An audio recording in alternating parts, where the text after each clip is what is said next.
get this recorded, so we have that as well. Awesome. So I'm going to share my screen here, and then just quickly want to tell you all about who we are, and then we'll get started. So if you don't know, the Venture Fund's goal is to really connect and empower our students and our alumni community around events such as this, around a number of programs and resources that we can really provide to help support each and every one of you in your entrepreneurial journeys and interests. And so a number of things I want to quickly highlight.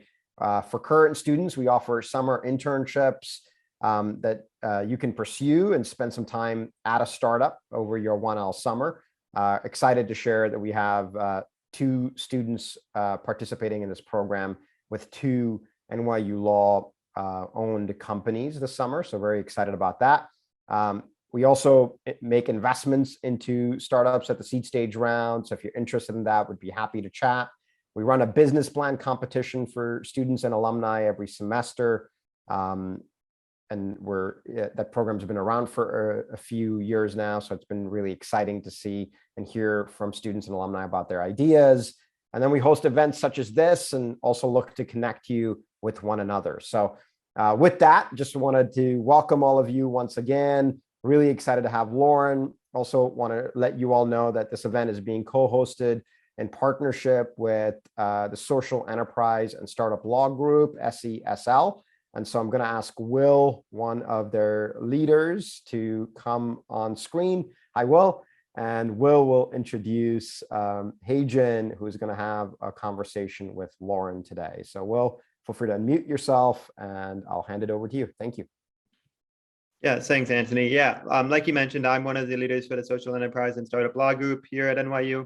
We're really excited to be co-hosting this event. It should be really exciting. So our speaker today is Lauren Burke.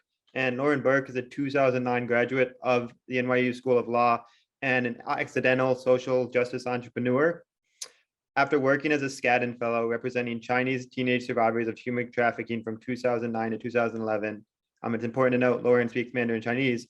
Lauren has spent the last 10 years building programs inside institutions, developing new nonprofits, and building projects to support a multifaceted array of social change workers.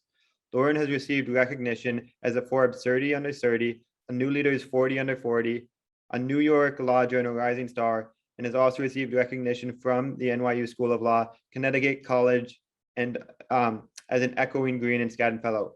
Lauren currently lives in Northwest Connecticut and wants you to know she got a C+ in property, never did a law journal, and showed up to the first day of law school wearing a Spider-Man backpack. We're really excited to have her today. We also have Haejin Song moderating. Haejin is a student here at NYU and is a member of both the Social Enterprise and Startup Law Groups, as well as being a member of the NYU Journal of Law and Business. So thank you both very much. Great, thanks so much, Will. And Lauren, welcome again. Welcome back to NYU Law. We're so excited to have you today and to hear your story about your journal as an accidental social entrepreneur. So thank you so much for being here again. And Will took my line. I wanted to also highlight that in your bio that went out to students about the, never having been on a law journal and then wearing your Spider-Man backpack, which is amazing. There's just so much to talk about, and I'm sure we'll have tons of questions for you. So if you can start by giving an overview of your life so far, that would be great. Thank you so much. And thank you to everybody for having me here today. It's great to be back at the law school. I'm jealous of all of you that get to walk by the courtyard on this beautiful sunny day, but really grateful to be here. Because I've done a lot of different things, I find it easiest to just, as Haejin said, give an overview of my life. So I have a bit of a PowerPoint I'm going to do, and we will go from there. And I want to say that, I try and be incredibly open. So any questions that anybody have today, I'm happy to answer them. Okay, but can people see the PowerPoint on the screen? Give me a thumbs up. Okay, great. Okay, so this is me. My guiding quote that I sort of use in my life is, if I can't dance, I don't want to be in your revolution, which is by Emma Goldman, an incredible Jewish social justice activist at the turn of the 20th century. You'll see I'm a little bit different. There's hot pink on my PowerPoint. You're probably not used to that at the law school. And I think that a lot of law school in general tends to like decenter our humanity. And if we really want to be the best entrepreneurs, the best lawyers, the best advocates that we want to be, it's important that we get back in touch with that human side of ourselves. And so that's a big part of my work also. Okay, so my beginnings, which are really important, this is 2.5-year-old me, is that I was born as a white US citizen, able-bodied, cisgendered, middle-class woman. And a lot of what I've been able to accomplish is due to those privileges that I hold in my identity. So I want to make sure it's also really important that I note those right up front. But I grew up in Western Mass. My mom was a social worker, and so social justice has always been a big ethos of my life. I became interested in China when I was in kindergarten. I had a crush on a Chinese boy, and I couldn't go to his house for play dates. And so his mom suggested I go to Chinese class with him. This was 1988.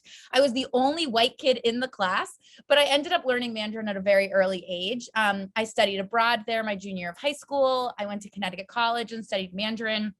And so when I was interested in going to law school, I knew that working with immigrant populations was something that I was really interested in. I chose NYU because I heard Brian Stevenson speak on Accepted Students Day, and I was like, that's it, I'm going there. As it said in my bio, I never did a clinic, I never did a journal. I never interned at a law firm. I really didn't listen to anything any of the career coaches told me to do. And instead I was like, you know what, like contracts is not really cutting it for me. I want to go out and do internships. So I actually did an internship every single semester of law school, beginning with working as a translator for Chinese immigrants in an asylum clinic.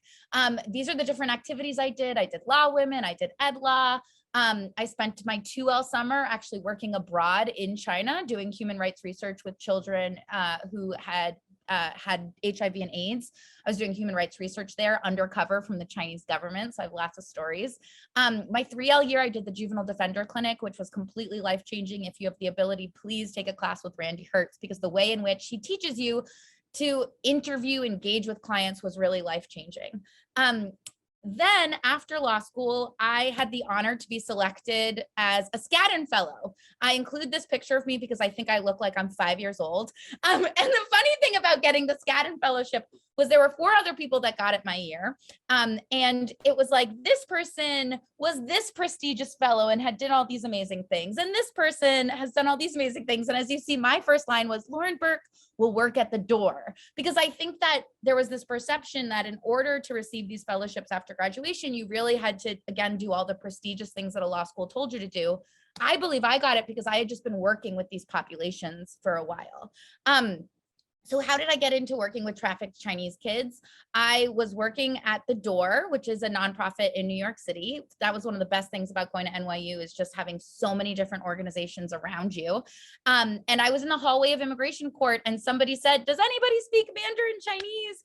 And I said, I do. And I met a client and I helped them find where court was going to be. They then said, will you take this case? And I said, I'm a 1L, I'm 22 years old, but I can see if my internship will take it. And that's how I was led to this work. We found out that what we thought was this one-off instance of a young girl who was working in a restaurant with her aunt was actually a survivor of human trafficking, and found out that this was a huge issue that was happening not only in New York City, but all around the entire country, of different young Chinese people being forced to work in restaurants to pay off debt bondages. And that became what I did for my first few years out of law school.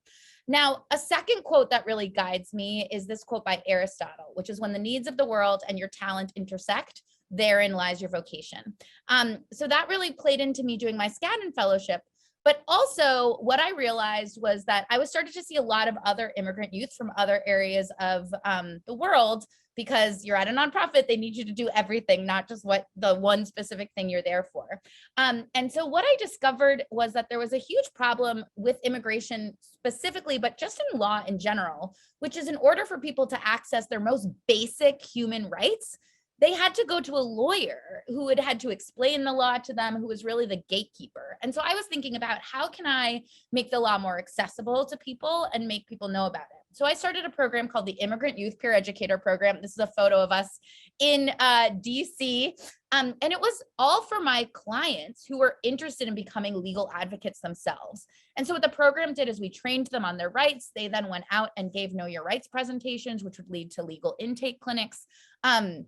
And I'm really honored to say that I am still very close in touch with many of the young people in this photo. And one of them is actually now in law school at CUNY. So that was really exciting. So that was my first venture where I was like, thinking about maybe I'm going to create something new. Okay. And I'm going to go really quick. I'm just realizing I'm taking too long to go through my story. So we're just going to go really quickly for the rest. But from that, I decided to start an organization called Atlas DIY with 3 of my former clients. That would be a place where they could come, where they could access a whole bunch of different services without being asked like, well, what's your social security number, and being blocked from receiving other services. I grew Atlas over the course of 5 years to be an organization with over $1 million budget. I was overseeing 16 full-time staff members by the time I left, and we were serving about 500 young people a month.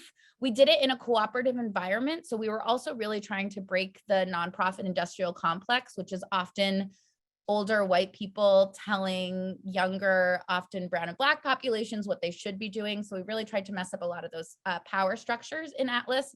And that's really through that work where I started to become known as a social entrepreneur, even though that was never my intention. I just wanted to fill the needs that I saw that the world had. Starting a nonprofit is a lot of hustle. Starting anything is a lot of hustle. So while I was doing that, I was a career coach at NYU. I started the legal department at Womankind. I was a law professor at Brooklyn Law School at age 27 for a year and a half. And that cartoon is I also babysat on the weekends. I had to do a lot of hustling to get an organization off the ground to be able to make it happen. We don't have time for the video. So in 2016, I actually decided it was time to move on from Atlas, in part because I was a white woman running an organization for mainly non-white youth. And I really was thinking about where are we needed? And so my plan was to take a break. But then the 2016 US presidential election happened. And I was like, oh, this is not really the time to stop doing immigration work. So instead I moved into a van with a former client of mine who is now a very good friend. I knew she was interested in doing legal work, and I don't speak Spanish. So I needed somebody that spoke Spanish. I texted her, I was like, do you want to drop out of college and, spend a year living in a van doing free legal services around the country in rural areas? And she texted me back with the emoji that looks like this. And so we did it. So we moved into a van. We spent 7 months traveling the US, offering free legal services out of that van to immigrants in rural communities and doing Know Your Rights presentations. And it was during that trip that I thought about the idea for creating Note House. So Note House is my first foray into for-profit. Basically, I saw that there were all these organizations that were still like keeping their notes on legal pads of paper. There was one organization that we went to that a flood had happened, and so they had lost all their case files. Because I had worked in various nonprofits, I saw like New York Asian Women's Center, now Womankind, spent $30,000 on an online database system for their clients that people ended up hating. And so I thought, God, there's got to be a way to create a simple platform for people that are really focused on the narrative stories that they're working on with their clients. I drew it out on a piece of paper, literally. It wasn't a napkin, but it was a piece of paper. And I was like, this is what I would want it to look like. I found somebody to co-found the program with me, and we started creating a software platform. I can spend a lot of time talking about Note House and specifically and what that journey has been like. I will say one of the most difficult parts of it for me has been that every other thing I've started, I could do all the other jobs of, right? Like I'm not an accountant, but I can make an Excel spreadsheet. I'm not a social worker, but I do have experience offering trauma-informed, culturally competent conversations. With Note House, I don't know how to code. And so one of the biggest issues over the past few years have been like, how do you supervise somebody that's doing something that you don't know how to do? So anyways, we could have so many different conversations, but I'm proud to say that we now have over 1,500 users in Note House. We have recurring revenue, and it's really exciting. Okay, I'm gonna be done in 2 seconds. Basically, there's also been a lot of other hustle during that. I work with a lot of organizations now using my privilege to support lived experience founders. I started an organization during the pandemic called Camp Equity, where we connect young people around the country with each other, introducing them to, these are some of our young people. We introduce them to lived experience founders. Sorry, these are all our lived experience grassroots founders. Young people get to meet them, really be inspired by them, and see the changes in the world that young people themselves can make. We just published a social justice dictionary for kids, which is talking about words like intersectional. This is also my in-between foray that's a little for-profit, a little nonprofit, because I also believe that if it's not accessible to the poor, it's neither radical nor revolutionary. So Camp Equity is offered on an entire sliding scale that's based on your access to wealth, privilege, and income. I also have been starting groups for white people to further examine their own proximity to white supremacy through Layla Saad's Text Me and White Supremacy, and I teach courses on that now. And what comes next? Node House is still around. Camp Equity is closing down. So I'm figuring out my next thing. Sorry that I wrapped that end up very, very quickly, but that's me in a nutshell. And now I will just sit back and answer questions from Heijin. No, that's incredible. And there's so much to unpack. But first, thank you so much for all the incredible work that you've done. I'm sure NYU Law is really proud to have you as one of our own. And an hour certainly isn't enough to go through all of your accomplishments. But when people hear the word entrepreneur, it's almost synonymous with risk taking. And I want to dive further into that topic. What did that look like for you? And how did you navigate the process when you decided that you wanted to go on the path of entrepreneurship? Yeah, that's a great question. It's interesting how the landscape has changed as we're talking about it. Like, there were no classes on entrepreneurship when I was in college. It was not something that was really talked about. Like, I remember when the first episode of Shark Tank came out, God, so long ago, and I was like, oh my gosh, this is like what I do, but in the nonprofit sector. And so for me, it was something I really stumbled upon, again, just born out of like, I was working at an organization, The Door, and my undocumented clients weren't allowed to do like the job training programs, for example, because they received money from the federal government. And in order to sign up for the job training program, you had to have a social security number. And I was just so frustrated that happened.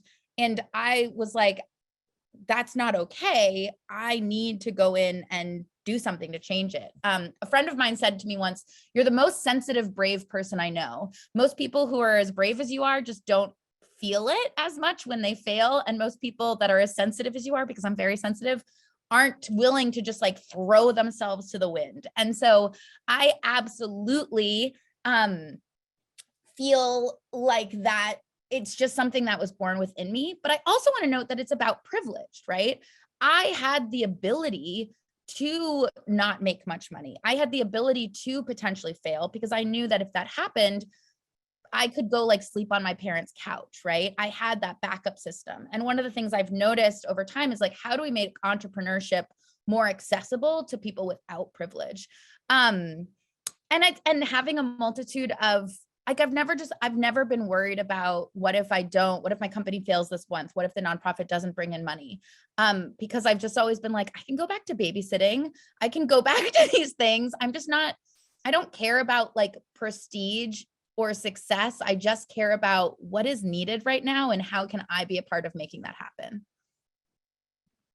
And kind of diving a little bit further into that in terms of, when you decided that you wanted to go onto this path and you're kind of running through the different internal checklists that you have in mind, what were some of those checklists? Like, where did you know how to start? How did you finance it? All of that fun stuff.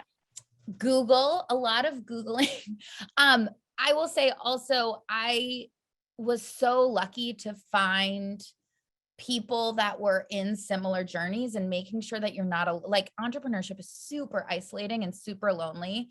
A very dear friend of mine, like Mike Lynn, just popped in the chat, who is another incredible NYU social entrepreneur.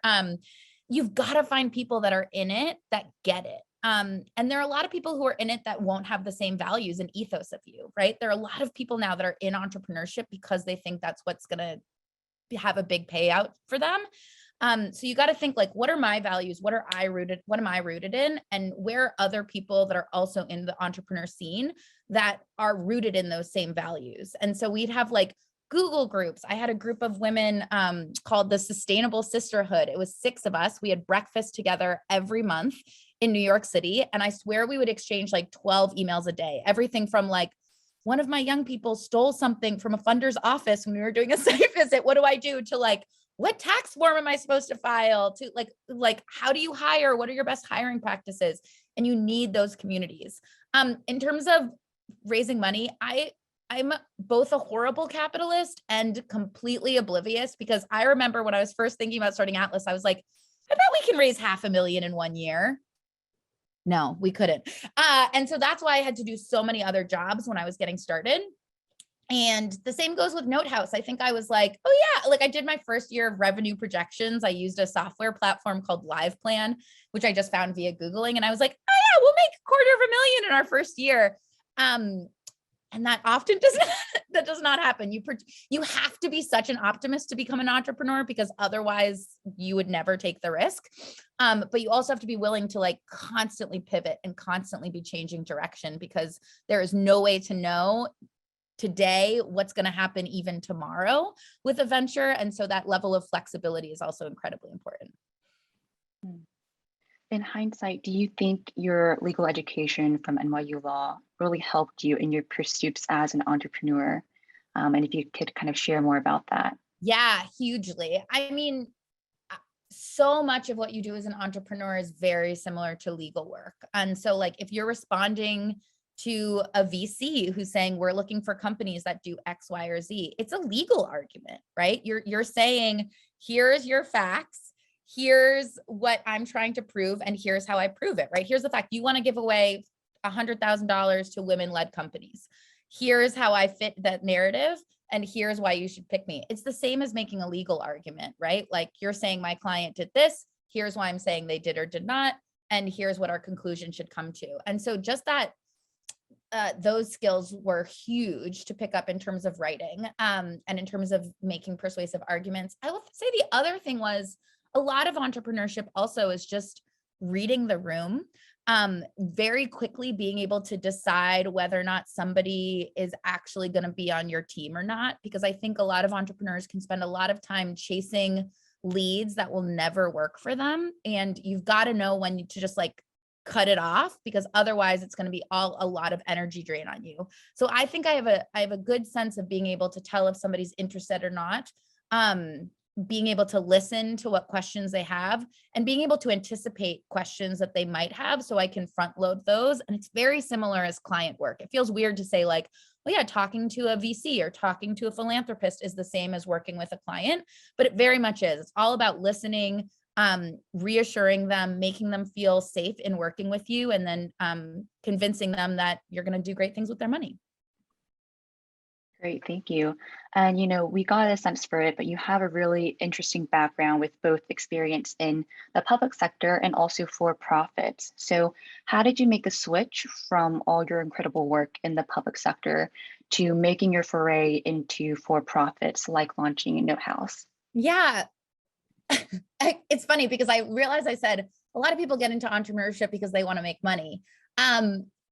That was something I realized. I was like, oh my gosh, if I'm going to want to continue a career in social justice, I'm older now. I'm thinking about starting a family and paying a mortgage and things that I honestly, when I was 25, I was like, I'm never going to need this sort of things. Again, my privilege, right? You don't have to think about money when you grow up having an access to a middle-class lifestyle. And so now that I'm older, I realized I don't want to turn my back on this work, which because of the nonprofit industrial complex and because of these systems we set up tend to not lead to the ability to have money. But I also wasn't comfortable, for me, going and working for a law firm. So I thought, like, how can I put my entrepreneurial skills to use in a way that I can give myself a sustainable life while also really creating something that these nonprofits need and are already paying for? Because I knew that nonprofits were spending a lot of money on CRM systems. And so that's why I decided to do it. I will say I'm still a really bad capitalist. If somebody has any issues with Notehouse, I'm like, refund, I'm so sorry. I'm so sorry. And so that's also something I'm grappling with now. And doing that foray into for-profit made me also realize, like, wow, sometimes when people pay for things, they're actually more responsive, or they're taking things more seriously. And so I think that helped me develop the sliding scale model at Camp Equity, because I realized it's not just that, oh, I don't want anybody to pay for anything ever. I just didn't want to become a barrier from somebody accessing something because of funding. And so I'm now really interested in looking at how can we take the sliding scale model that some for-profits are doing really interestingly, and how can we apply that to a lot of nonprofit or other sectors. So that's sort of where those two interest areas are converging in terms of what I'm thinking about for the future. Great, thank you. And this might be applicable, for nonprofits or for-profits or whatever other sector, but what were some of the entrepreneurial skills you learned along the way? And, what do you think was the most critical skill, something that you really wish you had learned earlier? Mental health is what I wish I had learned earlier. Absolutely, just taking care of your mental health and your well-being. I know that that's probably not what people are most used to hearing, but I've worked with some really bad, horrible bosses. I've been a bad, horrible boss sometimes. Unless you are taking care of yourself, you are going to create a company culture that is not one that people will want to work at. I think we're seeing that right now with the Great Resignation that's happening, is that a lot of people start things with really great intentions and then allow them to scale in a way that gets out from under you, and you forgot about putting humans first, and you forgot about like infusing joy into your work and all these other things that are really important to me. And so you have to make sure that you yourself are grounded so that you can create an incredible company that people want to work at and people want to stay at. And so I, 10 years ago, was not interested in operations at all. I thought it was unsexy. I thought it was boring. And now I'm totally an operations geek. I've created some, I think, really interesting human forward company policies. I'm really into how do we create HR systems, because again, you need to create companies that people want to stay at and people want to grow with and that people will stay loyal to. And so that was definitely a really big thing. Another one is just comfort with not knowing. I've been really lucky to have access to a counselor who gave me the metaphor of fog lights, that like often when you're an entrepreneur, it is as if you are driving a car and it's foggy and all you can see is a couple feet ahead of you. And that's often what it's like. You're just like, okay, I got to solve this problem, this problem, this problem. Have the larger plan. Don't feel stuck to the larger plan, because that's where a lot of people go wrong too, is grasping onto something that no longer makes sense. And just like keep putting one foot in front of the other and have faith and trust in yourself, because you are the person who had this vision. So you do know what is best. Great. I'm so glad that you mentioned mental health, because it's such a relevant topic, especially in law school, I think. So on that note, can you share an experience where you faced high pressures as an entrepreneur, which I'm sure is probably every day, but your top most memorable one, and how did you handle it in that specific situation or generally? Yeah, I'll give an example of what I did that was not good and an example of what I did that was good. So and it's funny to talk about mental health to law students, because whenever I heard people talk about mental health or burnout, I would sit there and roll my eyes and be like, well, yeah, but I'm tougher than that. I'm stronger than that. I'm more resilient than that. And so I wish I could talk to my 22-year-old self and be like, you're kidding yourself. You have no idea. Because then when you are responsible for 16 people's paychecks and you're having a cash flow issue, right, that gets on you and grinds on you.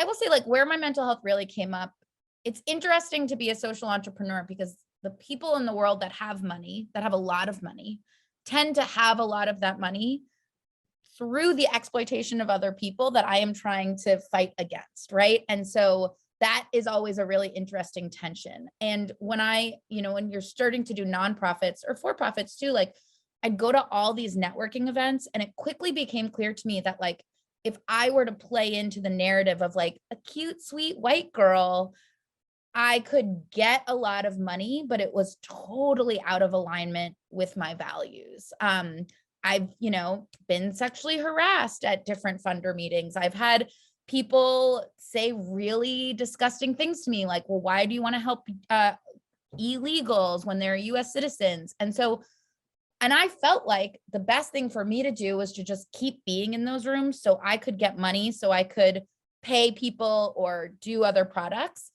And so I let myself then get to a really dark and bad place. And so now I'm not tolerating that anymore, and I don't tolerate it anymore. I'm looking for a new job right now, and I had a job interview last week where they kept on bringing up corporate sponsorships. And, I tried to sort of talk to them about, I won't get too long down that road, but as soon as it's clear that something's out of line with my values, I'm very okay cutting my losses now, because I know that even though in the short term, they might write me a big check, in the long term, it is not worth it for me to be entangled with somebody that just is out of line with what I think is right and just in the world. And so I think that that's an example that was having a really big impact on my mental health, that I felt I had to keep pushing because I was an entrepreneur, and you're supposed to just make a lot of money, and you're supposed to make all these connections. And as you're juggling a lot of different responsibilities and different projects and tasks at hand, how have you taken care of yourself in the midst of such a busy and full schedule? And what kind of advice would you give to current students and recent grads as they also juggle busy schedules and full lives? Yeah, so I actually was diagnosed with bipolar 2 disorder in 2016. I'm very open about it. That led to another accidental social entrepreneurship thing, because Forbes had featured my work. I reached out to the author who'd published a lot of pieces about me, and I said, I want to be public about this diagnosis that I now have, because I think that if we are privileged enough to have succeeded, it's important that we make more cracks in that glass ceiling so that other people can eventually also break through. So, therapy, medication, basic things that, again, I feel like when you're a social entrepreneur, there can sometimes be this oh, you're so amazing, you're so incredible, and people can put you on a pedestal. And those days where you're struggling, to get out of bed, or when your depression hits really hard, it can turn into this spiral of, oh, I'm supposed to be this thing. And so honestly, just cutting yourself a fucking break. I had a period of time where on my phone, the background literally said, today is a day, because I started giving myself so much pressure that every day I had to start something new or create something new or start a new initiative, that I was like, Lauren, it is okay to just exist and just do the few things you're doing and get through it. And I think that especially the past, you all who have done law school in this pandemic, I bow down to you. There's no way I would have been able to do it. And it is okay to just be I'm having a hard day. I will trust that another day will not be this difficult. And so it's really about trusting yourself. I'm also a big proponent of Harvard Business Review has an article called Follow Your Energy, Not Your Time. I'm a huge proponent of that.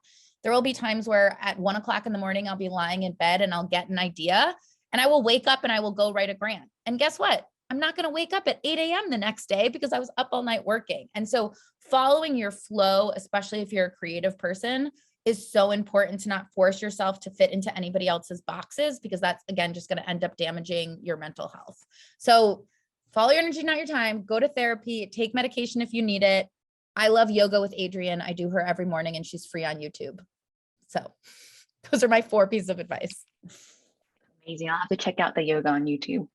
But in our initial conversation before this event, you mentioned something interesting that I want to highlight. And you said, law school can seem like you have to pick the one thing, but actually you can pick all the things. So can you share what you meant by that, and how do you make it out to be what you want it to be? Yeah, great question. So again, I can't, I love that some of my classmates are on this call. They can chime into the chat that I don't think anybody my 1L year, 2L year would have thought I would become a Skadden fellow. I was literally told by the public service office that I was screwing myself over for the future, excuse my language. Because again, I was I remember sitting in my first 2 weeks of law school class. I was the first person called on in 2 of my classes, which was so terrifying. And by the way, my Spider-Man backpack broke under the weight of my books on day 2. So that didn't last very long. But I really just followed my heart, and I followed what the community needed. And I really also just asked a lot of people that had careers that I wanted, right? I think oftentimes in law school, we can like listen to professors. That's great if you want to be a professor, or we can listen to career coaches. And that's great if you want to be a career coach. But the people that I actually realized I wanted to listen to were people who had careers that I was most interested in. And so by doing internships, I was able to, and doing a good job in the internships, I then was able to surround myself with mentors who were doing the work that I wanted to do. And they really encouraged me to try a lot of different things. So for example, I went into law school thinking I might be interested in doing international human rights work. And so I had the opportunity to spend my 2L summer, as I said, in Beijing, China, doing undercover human rights work. If you're ever looking to hide USB cords with interviews on them, and you are a person with a vulva, hide them inside tampon cases, because soldiers at checkpoints won't check inside your tampon cases. That is a little hint from me to you. But basically, I spent that summer realizing I didn't want to do international human rights work because I found it too isolating and too difficult to be traveling a country undercover, not getting to talk about my work, not being around friends, not having access to Broadway shows, and things that would inspire joy. And so now is a time to try a whole bunch of different legal internships so you can see what you like, what you don't like. Do you want to be at a big place? Do you want to be at a small place? Do you want to be at a startup? Do you want to be at a well-established organization? You're not going to get this opportunity to almost have like a buffet of options ever again. So don't be scared.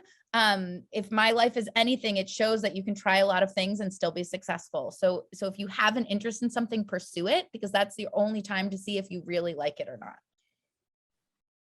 Amazing, thank you. And we have time for one more question before I hand it off to Eli for the Q&A session with the students. But more specifically, do you have advice for students who know that they want to go into social entrepreneurship? They know this is their calling and they want to pursue it now or post law school. What are some things that you would recommend students do now? Yeah, there's a really great podcast I love called The Pitch. It is like Shark Tank, but it goes in much longer. It's like an hour long. And honestly, like your whole life is going to be pitching. If you want to do social entrepreneurship, if just existing in this world, your whole life is pitching, right? Job interview, it's pitching yourself. Trying to get a new client is pitching yourself. And so that is a great podcast that just really digs into pitches and listening. So that's like one very tangible thing I would suggest. Another thing is, I think there are too many people that just say they want to be social, who are like, I wish I could just think of a problem to solve because then I can be an entrepreneur. And those entrepreneurs never work. You have to be in communities, or you have to see issues, or you have to experience things yourself in order to come up with those solutions, because those are the ones that are going to be lasting and that will be most impactful. And that also just gives you legitimacy, right? Like, I think now we've reached the point where, or hopefully we're reaching the point where it's no longer okay to just say like, I have this idea to help people who need help. It has to be, I have this idea to help people who need help because I have worked with them, or I have been them, or I have that lived experience that's grounded in reality. Because I think we've seen a lot of money go up in flames by people who just come up with an idea but have never actually experienced the issue themselves, right? We could have a whole conversation about WeWork and how that situation blew up. So I think that's another part of it. And then the other thing is like network. Don't lose contact with people. You never know who is going to be a supporter down the line. My first summer, my first job at a law school at the door, I'm trying to figure out how to tell the story without giving away the identity. I think I can do it. I had an intern, and I just really love interns, and I try to give them really good support and structure and everything. It later on turned out that intern had a family foundation, and one of the NYU law school buildings may or may not be named after her family. I didn't know that about her. But she later on approached me sort of saying like, I didn't want you to know this about me. I don't want people to know this about me. I have really respected what you've been doing. I've been watching you. And they were my first funders for Atlas, and they became funders for Camp Equity. And so it's just about like, I don't know, like be a good person, because you never know who is going to unlock those doors for you. And so much of social entrepreneurship is just getting doors unlocked. Amazing. Thank you so much for the words of wisdom. And on that note, we're going to move straight into the Q&A session with students. So for folks who may have joined midway, if you have any questions for Lauren, please enter them into the chat function, and we'll try to get to as many questions as possible. So with that, Eli, take it away.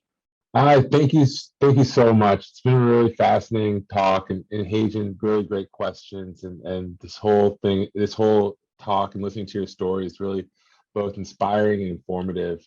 We're going to kick off Q&A right now, and so like Hajan said, if you have questions, ask the Q&A. I already see we have one question here, but I'm going to kick it off first with the question that I prepared before about sort of the differences in starting a for-profit venture and a nonprofit, and how fundraising differed between those two, and what if you could reflect and contrast and compare the different types of fundraising efforts you did, and how much did it take up of your work in each different context as well? Yeah, that's a great question. I would say that fundraising for my nonprofits, at least half my time is fundraising, at least. And if you're going to be an executive director, if you're going to be a founder, that it's going to take up so much of your time. And in fact, I'm now stepping away from being an executive director for my next career path or whatever I'm doing next, because I'm a little tired of fundraising in that context. It's so for nonprofits, it's writing grants. It feels really mysterious sometimes. I think I didn't realize the extent to which how great my timing was, because I started an immigrant rights organization when immigration was really hot. It was the topic on everybody's mind. Starting Camp Equity has been total. So I was like people were approaching me. Camp Equity was much more difficult. And one of the reasons we decided to wind down was because funding just wasn't coming as accessibly as we thought it was going to be. And I was like, I want to focus on the actual work and not just fundraising. And so nonprofits, at least half the time. For for-profits and for Note House, I actually made the decision to bootstrap the company, in part because I met with a few VCs and I was like, this world is not my world. My values are not in line with these values. I would just have all these conversations and the focus was on profit and how to maximize profit. And I totally get it. That's just not me. And I knew I was not going to feel comfortable having investors who were going to pressure me to be maximizing profit all the time. And that's a really big choice you have to take, like, right? You're like getting into bed with these people if whoever it is. And so you really want to think like, again, do those values align? I was able to bootstrap it in part because I had a CTO. So we were both just working for Sweat Equity at the beginning. Oh my God, y'all, if you start anything, please get a lawyer at first and make a vesting schedule, because thank God the lawyer, who is a classmate from NYU, told me like, Lauren, you got to get a vesting schedule, because otherwise I would be really screwed right now.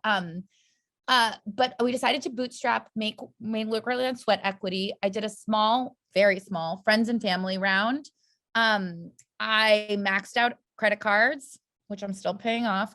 And I did like a 0% interest Kiva loan for non-traditional founders. So all in all, I've only put there's been about $40,000 put into Note House, and the entire rest of it has been bootstrapped. Now, we're not like hugely profitable, but it does mean that I still own 82% of the company. It means that all the funding is mine. And it means that, yeah, we're growing slowly, but like, I'm not accountable to anybody except my 3 investors were my 2 best friends from law school and my mom. So I'm not accountable to anybody right now. Right. And so I'm not rich, obviously, but I'm really proud of the integrity of Note House still, which I don't know if I would have been able to keep had I gone the VC route. Yeah, thank you so much. It's really interesting, and it really highlights a lot of the tensions in social entrepreneurship and dealing in an environment of different types of fundraising that has different incentives. And we could talk for a lot, but I want to get to the Q&A. We have some audience questions here, so I'm going to ask them live. The first question says, you were involved in a lot while you were in law school. What were the activities and classes that you felt were the most impactful in preparing you for your career journey? Such a great question. So definitely Randy Hertz Juvenile Defender Clinic was for me the most impactful specific experience I had, just because of the depth of training you receive in that clinic. I'm sure many other clinics are the same. That was just the one that was the most impactful for me. And then this is going to sound like a weird answer, but honestly, connecting and being with other people at the law school, and making really solid friendships that have fueled me like to this day. I know that's such a cheesy answer, but like, first of all, thank God I made some friends who went to work at law firms, because you better believe they were the ones buying tickets to all the fundraisers for the nonprofits I've been doing. But then also like all my friends, you know, if I now have a question, if I have a client, if I've ever had a client who's like, I'm getting kicked out of my house, I have housing lawyer friends that I can call up. If I have literally any issue in the world, I have a classmate who I'm still close with and still friends with who I can call up. My classmate, a friend from the Juvenile Defender Clinic, now has her own law firm called Chan Hubbard, where she does IP law. I hired her to be my lawyer at Note House. I am a foster parent, so I still call up Marty Guggenheim, who taught child parent state. Like, it was really just those human connections that I still to this day draw on. And the types of students that are attracted to go to NYU School of Law are the ones that are going to be doing amazing stuff in years. And so knowing that you're never going to have access to that talent pool ever again. And so really do form those friendships. Like, I was just joking with my coworker who's here right now. I was saying, if they only knew that some of my best moments in the clinic were when we lined up all the empty water bottles in the hallway and literally we would surf on them. And like, that's so silly, but like those formations and those connection moments are the reason I can call up any of those people today and get access, get advice, get funding. So I would say that was the second part of it. Yeah, that's great. That's great advice and great stories. And thank you so much for us in law school to sort of take a step back and think about how we can maximize our time here. And sometimes the best thing to do is to just have that conversation, connect with our classmates, and that really has payoff down And the have line. fun. Have fun, right? Like, just have fun. I mean, that's a great, I just want to, it's not about, I mean, I get it, but it's not about, you don't have to maximize every moment. It's just like, be human with people, right? Because I'm a silly, funny weirdo. So if I were to try to not be a silly, funny weirdo in my law school life, then I would have not made those actual connections, right? But like, be you, be real, be authentic, and make those connections. Okay.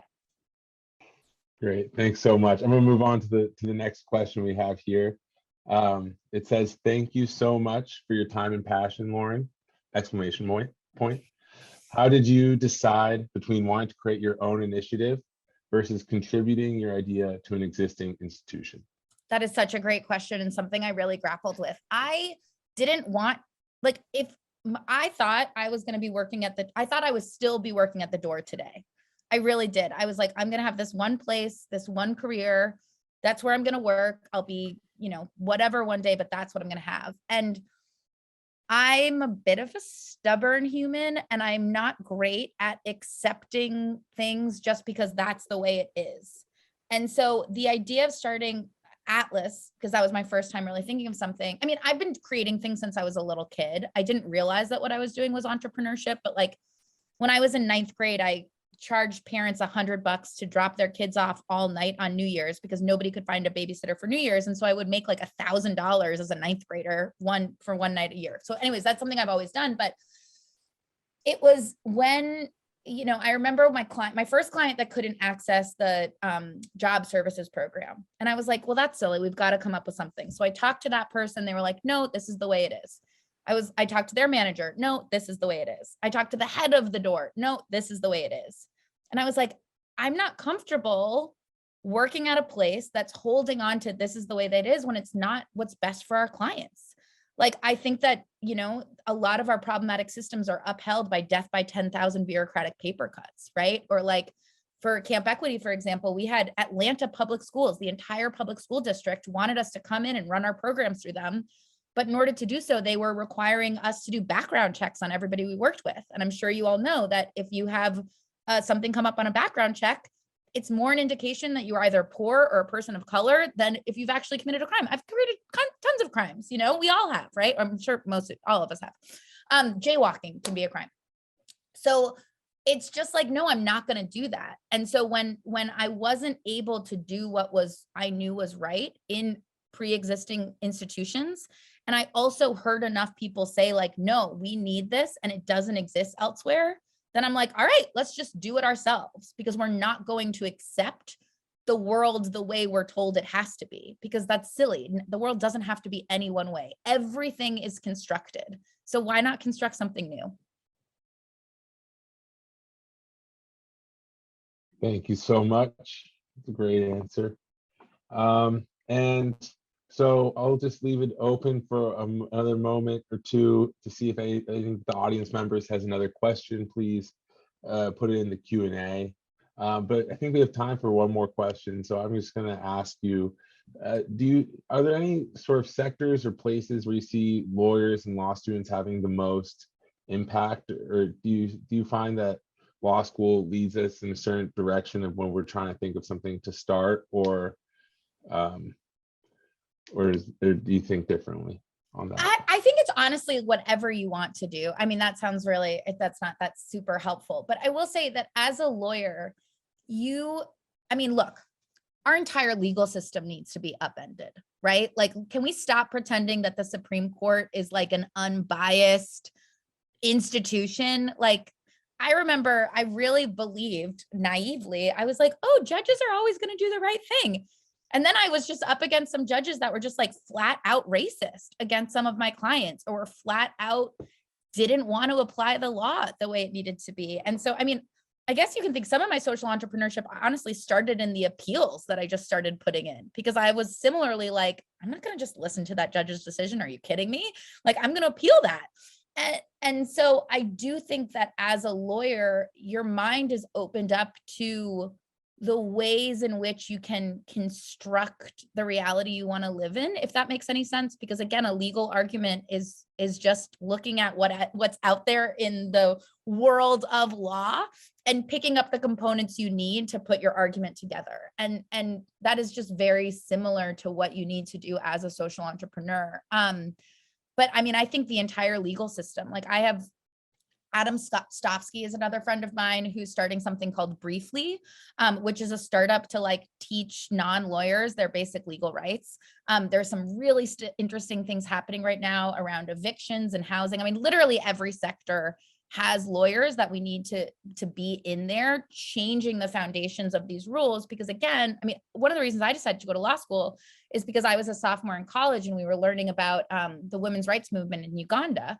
And some of these women were talking about like, yes, it is great that we can teach ourselves about consent, but it's still a law on the books that marital rape isn't a crime. So until that law is changed, we don't have the teeth to be able to fight for these movements. And so I think that that's such a special thing that you can do as a lawyer, to think like, well, how is this injustice being upheld by the systems in place, and how can I use the law to change those systems? So yeah, you can go anywhere with a law degree.